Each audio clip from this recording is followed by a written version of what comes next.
sesuai dengan yang telah disampaikan di awal tadi, bahwa kami akan menyampaikan hasil pengungkapan tindak pidana narkoba bulan Januari Februari 2024. Adapun totalnya dari jumlah yang kita berhasil laksanakan penegakan hukum yaitu sebanyak 18 kasus dengan 22 tersangka seluruhnya dari 5, dan sudah kita selesaikan sebanyak 5 kasus dan 7 tersangka sudah kita limpah. Kemudian untuk yang lain sisanya masih proses berjalan. Mudah-mudahan ini bisa cepat, dan tentunya pengungkapan narkoba ini belum berhenti, kita akan terus kembangkan sampai dengan ke atas, pengembangan ke atas. Dari jumlah tindak pidana yang berhasil kita lakukan penindakan, sebanyak 22 orang tersangka sudah kita tangkap. Tentunya dari para tersangka ini adalah para pengedar narkoba yang sudah kita lakukan penindakan. Untuk identitasnya ya ini masih berbagai macam ya, ini saya sebutkan saja dari umur antara 20-an sampai dengan 30-an. Yang paling tua itu umur 41 tahun, dan jumlah pekerjaan rata-rata wira swasta. Ada juga yang belum bekerja, ada juga guru parkir ada juga. Dan dari 22 tersangka ini yang di belakang kita ini tentunya sebagian yang sudah kita limpah ke pengadilan. Untuk modus operandi yang dilakukan ini ada pelaku, ada yang menyimpan, memiliki, menanam, mengedarkan, dan tentu saja memperjualbelikan serta mengkonsumsi narkotika. Kemudian ada juga dugaan tindak pidana psikotropika yang sudah berhasil kita ungkap, serta tindak pidana di bidang kesehatan. Ini bisa kita sebut obat-obatan keras, dengan menyimpan juga, menjual, termasuk mengedarkan secara terbatas tanpa resep dokter untuk obat-obatan keras dan psikotropika. Untuk total barang bukti narkotika, psikotropika, dan zat aditif lainnya sebagai berikut.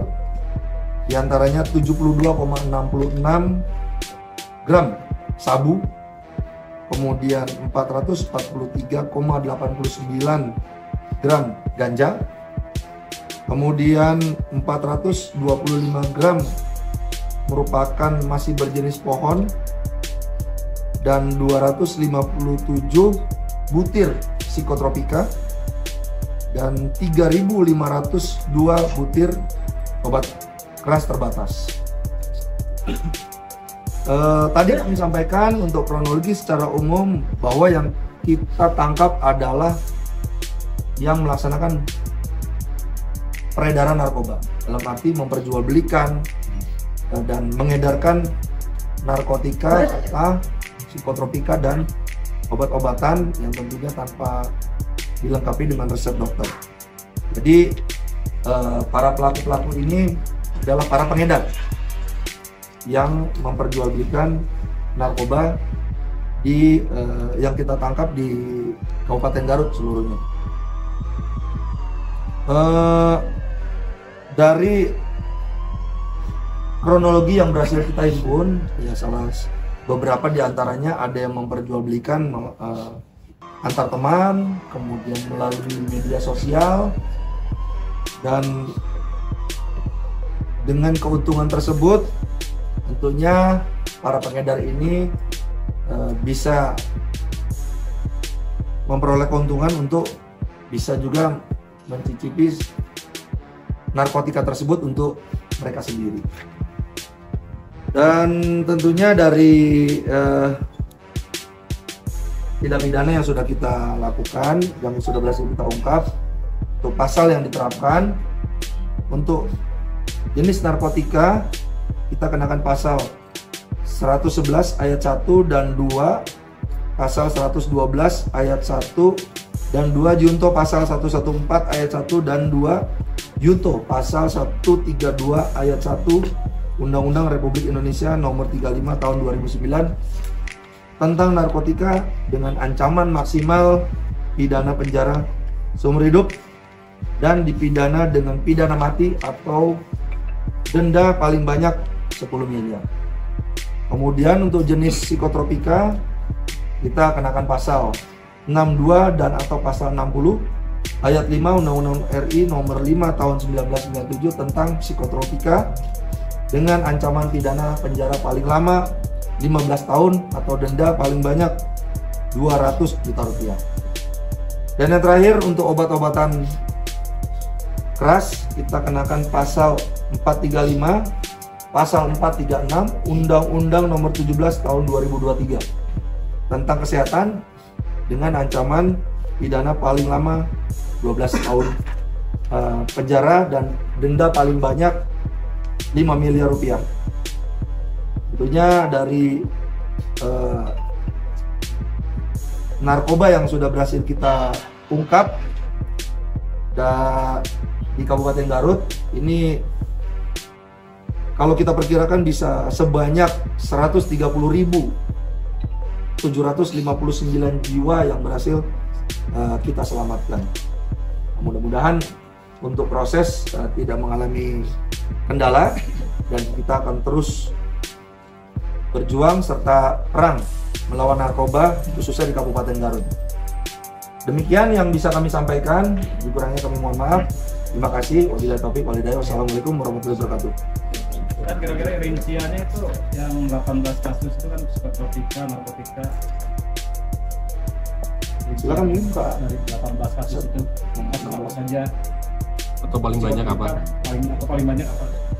Banyak periode Januari Februari yang kita ungkap kasus narkotika 9 kasus, 8 kasus obat keras tertentu, 1 kasus psikotropika. Mereka semua pengedar atau? Pengedar. Sudah jaringannya, jaringan mana gitu? Nah, mereka punya jaringan, tapi masih kita kejar.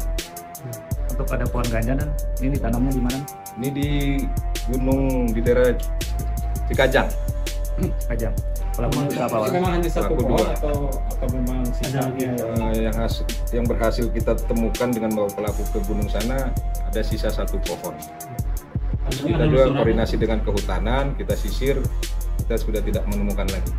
Kalau itu yang jaringan itu kan kayak kalau di Jakarta kan ada jaringan internasional yang sudah terungkap. Apakah ini juga bagian dari jaringan mereka atau emang jaringan regional gitu? Atau jaringan nasional? Kita dalami. Dan berarti ada penelusuran yang ganja itu ke hutan-hutan atau gimana? Sudah kita lakukan dengan Dinas Kehutanan kemarin, kita lakukan penyisiran di sekitar Gunung Beko. Gunung Beko. Gunung Beko di sebelah di Cikajang. Hasilnya?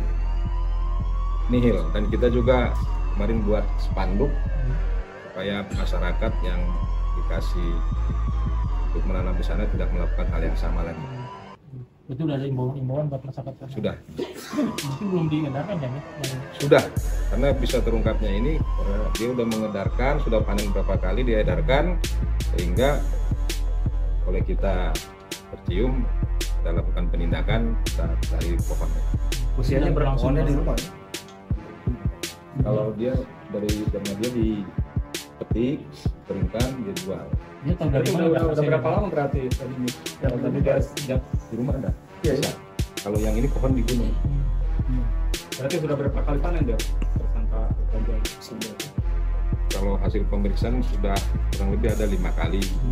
Dia tahu dari Ini ada residivis juga, pohon salah satunya pelakunya. Yang dapat bibitnya dari mana? Nanam juga gitu. Ya, dulu pernah kasus yang sama, tanam Thomas dia nyuruh ada iparnya, di Garut juga.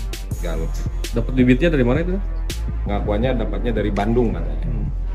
Dan itu yang obat keras sasaran edarnya ke mana itu? Sasaran untuk menjual obat-obatan keras itu. Kalau rata-rata hasil pemeriksaan kebanyakannya anak-anak yang tanggung. Pelajar gitu? Pelajar.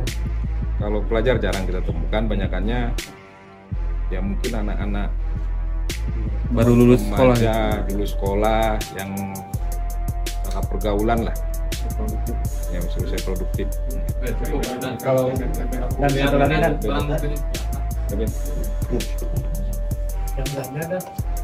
dan Kasih rumah. Di tengah ganja dan.